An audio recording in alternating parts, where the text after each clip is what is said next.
If I told you that Dragonite was a bad Pokemon, you probably wouldn't believe me. After all, how could it be? It is the original Dragon-type Pokemon, it's somehow both cool and cute at the same time, and it's one of the most iconic Pokemon ever. But while all of this is true, it doesn't change the fact that Dragonite has never won a single official competitive tournament. Had never won, because in Scarlet and Violet, Dragonite became not only usable, but one of the top threats for the first time ever, and finally got the tournament win it had been chasing for over 2 decades. Okay, but maybe you think I'm exaggerating for dramatic effect. I am a YouTuber after all, that is something that we are known for. But actually, that's not what's going on here. Here's a list of all of Dragonite's recorded accomplishments prior to Scarlet and Violet. And here is some of Dragonite's results after these games released.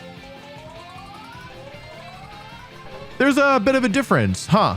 We're going to talk about what changed for Dragonite that allowed it to unlock its hidden potential. But before we do that, we need to understand what made it so difficult to use Dragonite in the first place. So let's go all the way back to Generation 4 and the birth of the modern official competitive Pokemon circuit. Back in Generation 4, Dragon was the best type in the game. With only a single type that could resist them, access to the unbelievably powerful move Draco Meteor, and far better stats across the board than most of the other types, Dragons dominated competitive play. But if Dragon types were so strong, where was Dragonite? Nowhere to be found, because players didn't think Dragonite was worth using. These are the 4 main ways that we evaluate how good a Pokemon is. Dragonite fell short in all of them. Dragonite's single biggest weakness is its stats, which is probably surprising because across the board, Dragonite's stats range from good to great. In fact, Dragonite does not have a single bad stat, especially by Generation 4 standards, before Pokemon like these existed.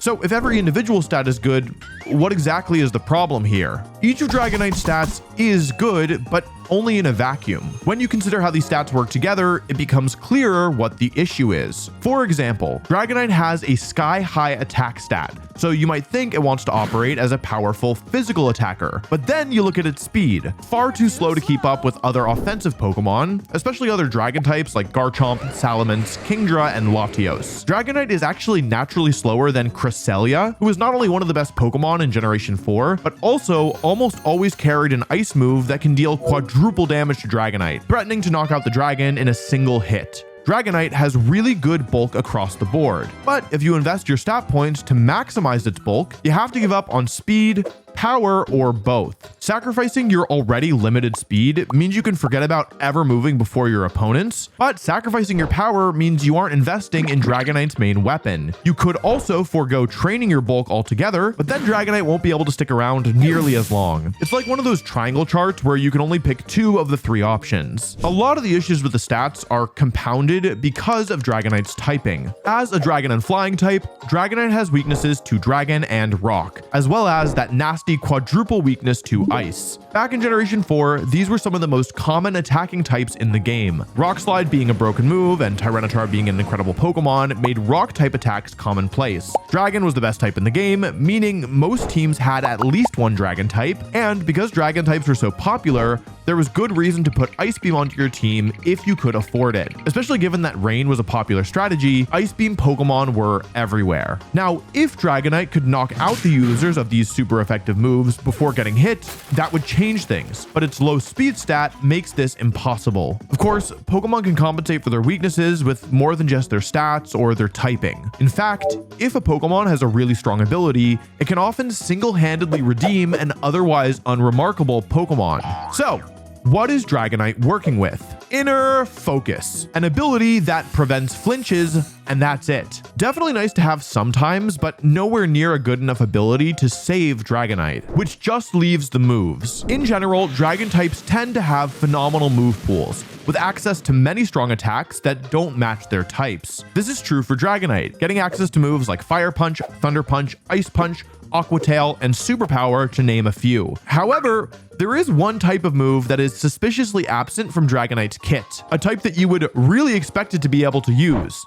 Flying. The strongest flying type move Dragonite could use was Wing Attack, which has a pitiful 60 base power. Oh, actually, okay, technically that's not true. It can use Fly, which is a 2-turn move with only 90 base power, arguably worse than Wing Attack. Other than these 2 moves, nothing. Now, because Dragonite learns so many good moves of other types, you might think that it's not such a big deal that it can't use any good flying type moves. But here's the thing. When a Pokemon uses a move that matches one of their types, that move gets a whopping 50% power boost. This bonus, called the same type attack bonus, or stab for short, is really important to take advantage of in order to bring out your Pokemon's full potential. Without any good flying type moves, Dragonite doesn't get the benefit of having a second type, but still has to pay the price with additional weaknesses. To understand the full picture, let's talk about another Dragon type Pokemon that actually managed to win the World Championships during Generation 4.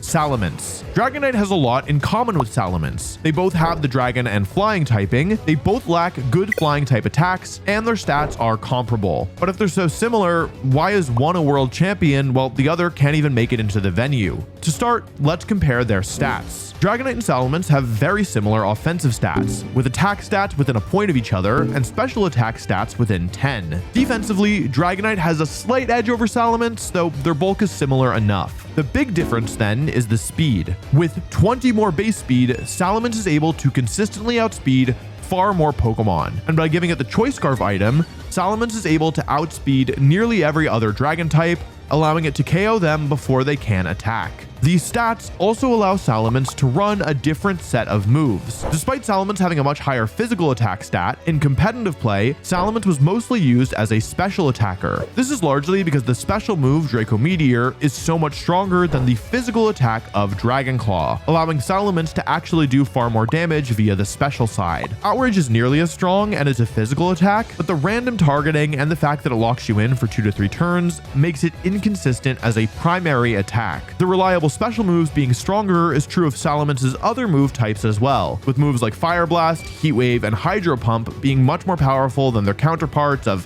Fire Punch, Fire Fang, and Aqua Tail. Special attackers also don't have to worry about Intimidate slowing them down, often turning 1-hit KOs into 2-hit KOs. And speaking of Intimidate, Salamence's ability is one of the best in the entire game. Even though Salamence is intended to be used as an offensive Pokemon, its ability provides passive support for the whole team just by bringing it to the battle. With Intimidate, Salamence could either use the Choice Scarf item to allow it to work as an anti-dragon delete button while still providing a bit of team-wide support, or it could lean into a more defensive role, using items like the Citrus Berry to help keep it alive, and relying on Dragon's natural resistances and Intimidate to make it difficult to remove. Salamence also couldn't learn any good flying type moves, and still had to worry about the same Ice, Rock, and Dragon type attacks that Dragonite did, but this was much less of an issue because thanks to its higher speed, Salamence was able to play at a much more offensive pace. The more offensive a Pokemon is, the less likely it is that it'll stick around for multiple turns, meaning you can worry less about its defensive attributes and more about wiping the opponent's Pokemon off the face of the earth. Some of you probably want to learn how to wipe the opponent's Pokemon off the face of the earth for yourselves, and the best way to get that knowledge is to subscribe. I post a new video every single week, not only ones like this where I go over the history of the game, but also ones where I enter tournaments with wacky and off-the-wall strategies myself. We've got some banger videos in the works right now that I'm sure you're not going to want to miss. So back to Dragonite. With Salamence around as seemingly just a straight upgrade, nobody was willing to give Dragonite a shot. And that's how things remained for the duration of Generation 4. But nothing in Pokemon stays the same forever, and a new generation meant a new buff for Dragonite.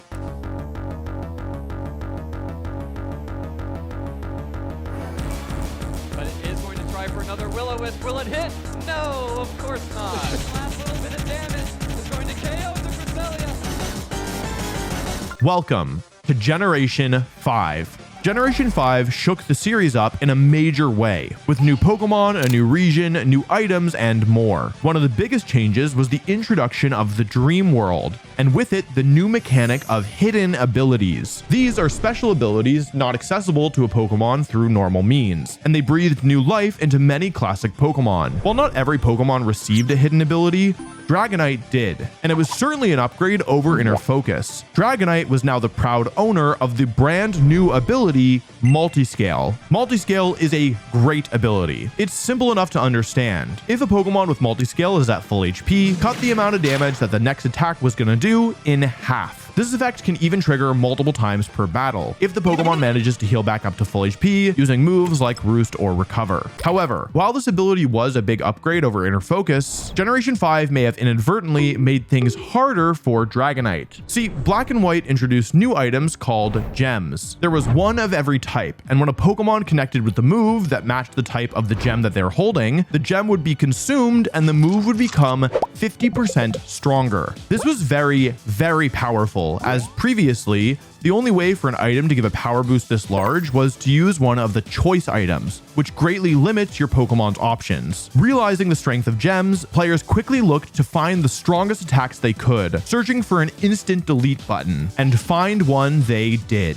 Dragon Gem Draco Meteor Latios. With the base stats of a legendary dragon, the absurd power of Draco Meteor, and the multiplicative effect of Dragon Gem, this became the strongest, most commonplace attack of the generation. And unfortunately, even with multiscale, Dragonite couldn't survive it without investing numerous stat points into its bulk. And even if you could justify bulking up Dragonite, the presence of such an incredibly powerful dragon type attack, which at the time was only resisted by one single other type, meant that every single team had multiple Pokemon dedicated to taking down dragons. In other words, Latios not only beat down Dragonite itself, it made the entire format a hostile work environment for it. And that's not even to mention the fact that Garchomp, Salamence, Kingdra, and the new edition of Hydreigon were all other incredible Dragon-type options, each offering far more than Dragonite could. Once again, Dragonite found itself without a seat at the table. But maybe things could change for our hero with the generation that shook things up more than any other.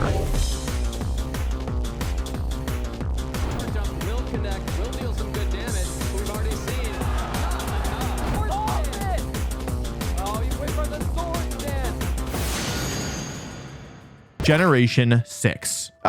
Generation 6. The games that introduced the most important feature in any Pokemon game, rollerblading. Apart from introducing the single most confusing city in any Pokemon game, X and Y also changed the game forever by introducing a new type. Dragons had been dominating the game for too long, and Game Freak's solution was simple, efficient, and largely pink. The fairy type. Unfortunately, creating a new type that was not only specifically designed to counter dragons, but also happened to be the best type in the game, did not improve Dragonite's viability for some reason. But there was a chance for Dragonite, a new path towards redemption. Generation 6 introduced Mega Evolution, and with it, the chance to breathe new life into older Pokemon that had been struggling to keep up. Many Dragon-type Pokemon even got Mega Evolutions themselves, perhaps to help keep them relevant in the face of fairies. With tons of new Mega Evolutions being given away to Dragon types, surely this was Dragonite's chance. Salamence got a Mega Evolution, Garchomp got a Mega Evolution, Latios got a Mega Evolution, Ampharos and Charizard got Mega Evolutions that turned them into Dragon types. Dragonite got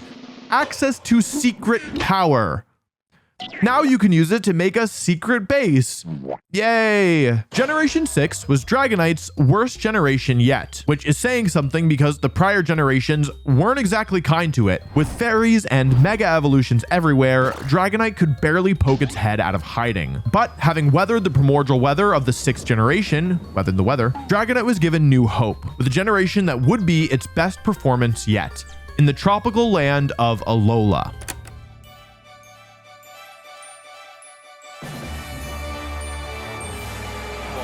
Does not affect the Mandibuzz.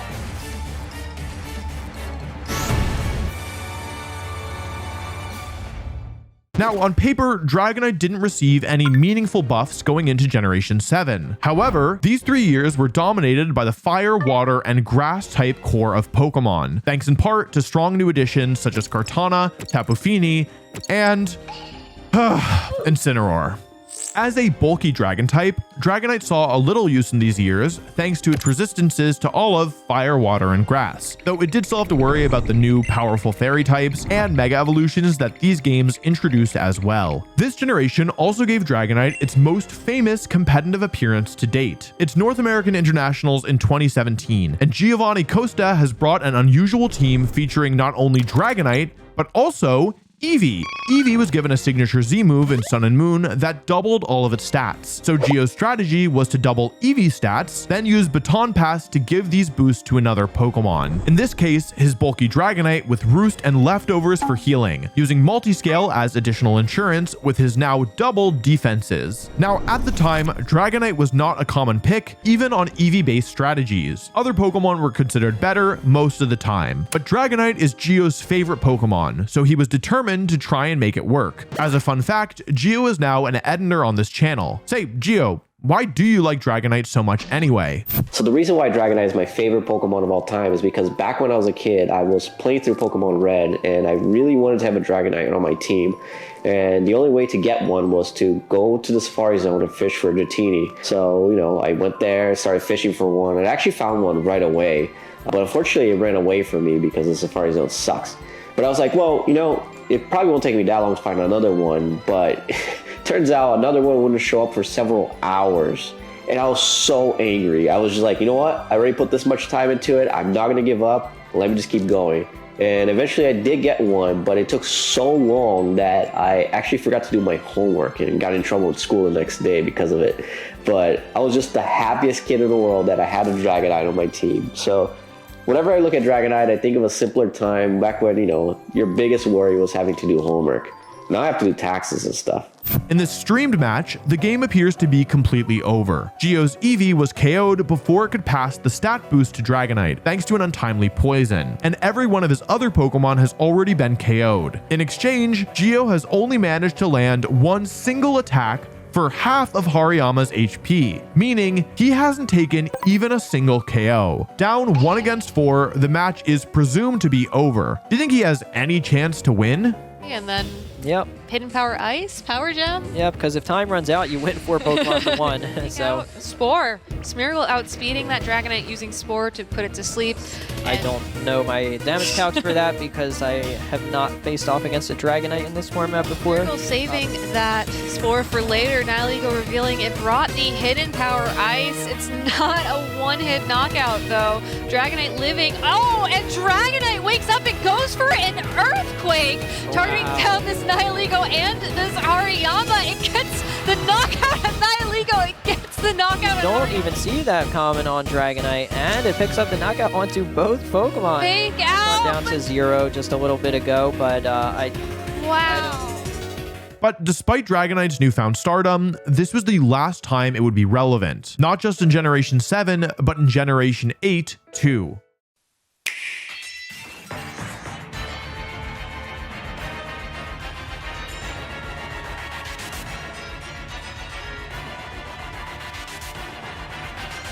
There is not a single recorded instance of any player using Dragonite in all of Sword and Shield. Not one. These games weren't kind to Dragonite. Dynamax didn't especially favor it, and as the Pokemon got stronger and stronger each generation, Dragonite just fell further and further behind. Of course, Dragonite wasn't even allowed to begin the generation at the starting line. Sword and Shield were especially rude to Dragonite, as these were the first Pokemon games that did not feature every Pokemon in them. And though Dragonite was eventually added in the second DLC, by then the power level had far eclipsed Generation 1 standards. However, these games were arguably the most important in setting Dragonite up for future redemption. For you see, Dragonite received not one, but 2 major buffs in Sword and Shield. The first has to do with its ability, not multiscale, Inner Focus. In Sword and Shield, Inner Focus received a buff. Now, in addition to preventing flinching, this ability also blocks Intimidate. Intimidate was on nearly every team at this point, and it's the main tool used to slow physical attackers down,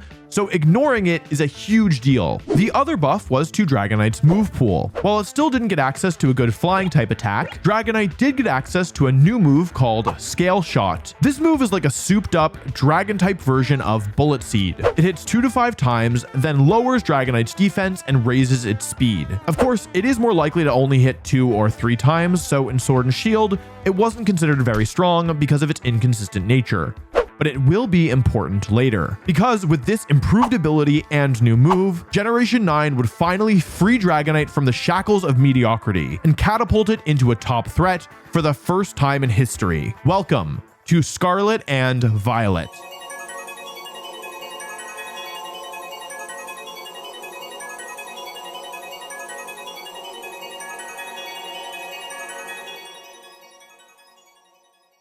Going into Generation 9, nobody other than Geo was thinking about Dragonite. After all, why would they? It hadn't been strong in any prior generation, and with more and more powerful Pokemon being added to the game, it was laughable to think that a Generation 1 Pokemon with no results to speak of could keep up, especially with the new best Pokemon in the game seeming to be designed specifically to counter it. Ultimately though, it was Dragonite who got the last laugh, and the reason why begins with the core mechanic of these games, Terastalization. Every generation since Generation 5 has added some core new mechanic to battles. Black and White added gems, X and Y added Mega Evolutions, Sun and Moon added Z moves, and Sword and Shield added Dynamax. Mega Evolutions were their own thing, either a Pokemon had one or it didn't, but for the other three mechanics, they all shared something in common. These mechanics were all about scaling. What I mean by this is that in order to bring out their full potential, you needed to use Pokemon that were already powerful. For both gems and Dynamax, the Pokemon taking advantage of the mechanic would become about 50% stronger.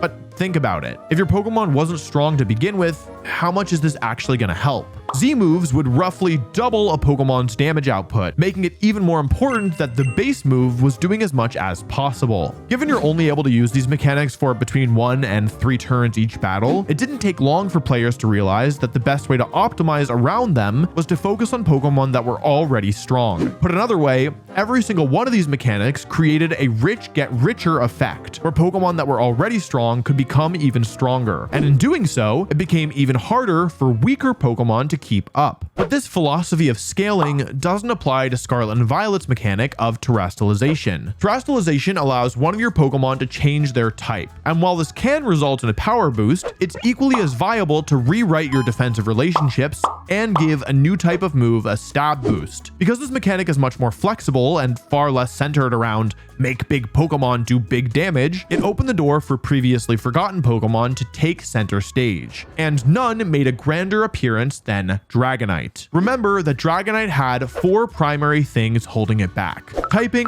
move pool, ability, and stats. Terastalization improves Dragonite's typing, yes, but it also allows it to make better use of both its move pool and its stats. For Dragonite, the go-to Terra type quickly became Terra Normal. Normal only has one weakness: to fighting, a type that Dragonite resists before it terastalizes. Going from 4 weaknesses to only 1 is an upgrade, obviously, but the main reason Normal is chosen actually has to do with offense. You see, at the start of Scarlet and Violet, Dragonite was the single strongest user of the move Extreme Speed that was legal in tournaments, and it's now second only to Rayquaza, since Dragonite has more attack than Arceus. Extreme Speed is a very, very powerful move. It is only 80 base power, which lands it in the strong but not remarkable category, but the reason you use it isn't the power alone, it's the priority. This move has +2 priority, meaning it will go before almost every other move in the game. For context, most priority moves cap out at 40 base power,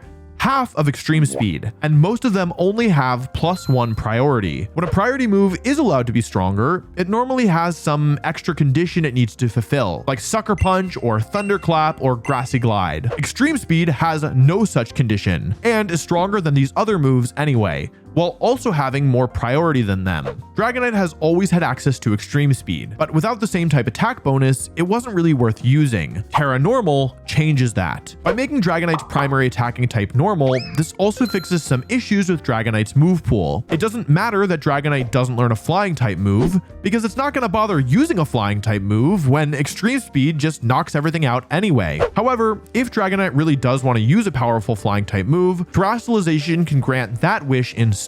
Some players had success using Dragonite with Terra Flying, Terra Blast, as at the start of Scarlet and Violet, good offensive flying types were hard to come by. Dragonite's huge attack stat could be put to good use by boosting it even further with the power of Terastalization, dealing massive flying type damage that hit a large portion of the format for tons of their health. Of course, the main set that Dragonite used was still Terra Normal, building around Extreme Speed, and this inadvertently fixes the main issue with Dragonite's stats. Remember, Dragonite's primary weakness here factor was its low speed stat. But when your primary attack is a move that nearly always goes first anyway, you don't even need to worry about your speed stat. Now, a Dragonite could much more freely invest in its bulk and power, neglecting speed altogether. I think that Game Freak realized that as a move, Extreme Speed is just way too powerful. And that is probably part of the reason that in Scarlet and Violet, there is not a single tournament legal normal type Pokemon that can learn it. A move with this much power, this much priority, and the same type attack bonus would clearly be unhealthy for the game. Being able to knock Pokemon out before they can even attack is a nightmare scenario. Of course, even if there was a Pokemon that could pull off Terra Normal Extreme Speed, it can always be kept in check by the fact that all physical attackers can be slowed down by Intimidate. Unless, of course, the user is immune to Intimidate. The buff to Inner Focus didn't do anything for Dragonite in Sword and Shield, but here in Paldea, it's another story. Now your Terra Normal 80 base power plus 2 priority attack is not only immune to flinching from Fake Out, it also can't be slowed down by Intimidate. Give Dragonite a Choice Band for another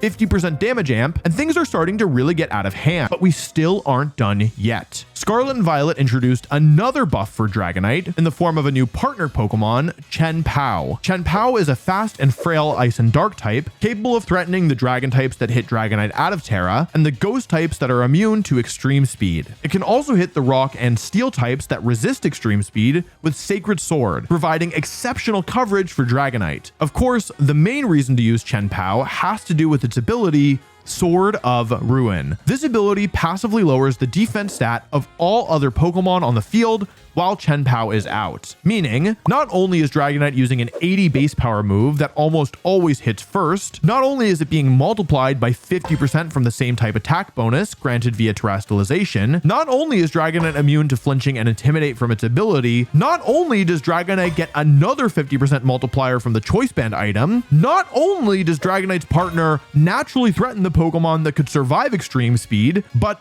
also it receives another 25% damage amp just by having Chien-Pao next to it on the field. Terastalization was so good to Dragonite that it even won a tournament before Chien-Pao became legal, using an Assault Vest set with Terra Flying Terra Blast. Once Chien-Pao was added to the game though, the dominant set by far became Choice Band Terra Normal Extreme Speed. In early Scarlet and Violet, this was one of the main, if not the main physical attacks that players had to plan around. An attack from Dragonite, a Pokemon that couldn't even keep up back in Generation 4, was now a central focal point of competitive play. But Scarlet and Violet were so good to Dragonite that even after Chien-Pao became legal, other Dragonite sets still found major success. The first international event in Oceania was won by a Lumberry multiscale Terra Flying Terra Blast Dragonite, providing some anti-Amoonguss support for the team and using Ice Spinner to handle opposing Garchomp and Psychic Terrain based teams. This same Lumberry Dragonite set won a regional in Canada a few months later, paired with a Sun strategy, using Dragonite's bulk with multiscale and resistances to fire and water to give an otherwise offensive team a great defensive pivot. Another multiscale Lumberry Dragonite won a tournament in Italy with Dragon Dance. The strategy was to use Orthworm's new attack, Shed Tail, to give Dragonite a substitute that was extra hard to break thanks to multiscale, allowing Dragonite to set up a Dragon Dance or two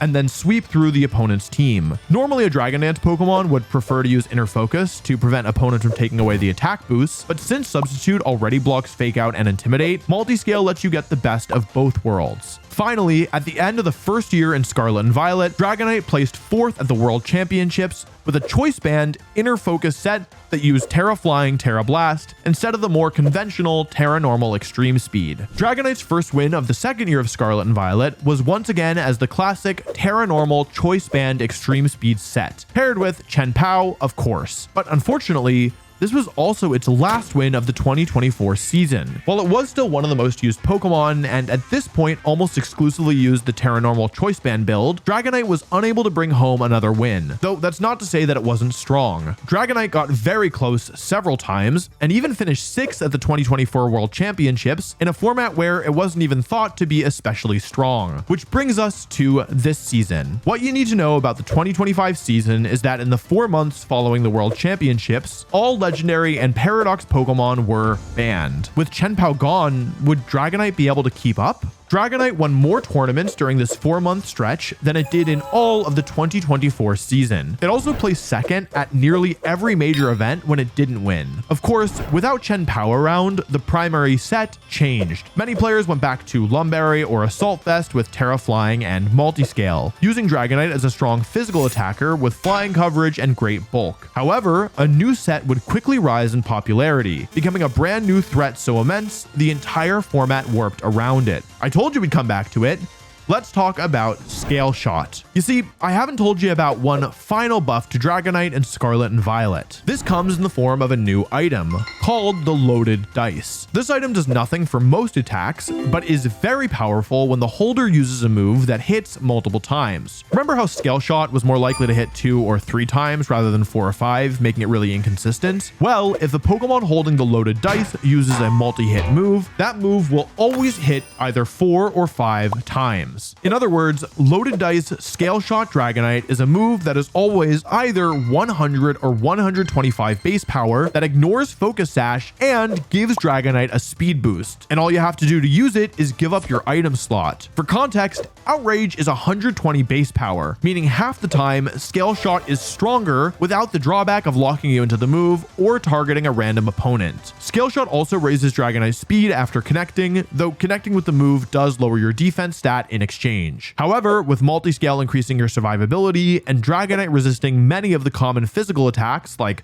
Flare Blitz, Grassy Glide, Wave Crash, and Close Combat, this is a small price to pay for a speed boost and a ton of damage. Unlike any prior Dragonite, Scale Shot Loaded Dice Dragonite played a weird role. It was able to do damage, yes, but it often used the speed boost that Scale Shot provided to support the team rather than doing more damage. These Dragonite would normally use moves like Tailwind, Haze, and even Encore to change the flow of the battle. Many Dragonite didn't even use a second attacking move, trusting that Scale Shot would be enough and believing the support to be more important. Another difference to past Dragonite is the Terra type. While nearly every Dragonite before had used an offensive type of Flying or Normal, for this new age Dragonite, the standard became either Steel, which has the best defensive type matchups in a vacuum, or Fairy, which had the benefit of making your Dragonite immune to other Scale Shot Dragonite. With this set rising in infamy, Dragonite had cemented itself as a Pokemon with not 1, not 2, but 3 different tournament-winning sets over the course of Scarlet and Violet. Terra Normal Choice Band Extreme Speed,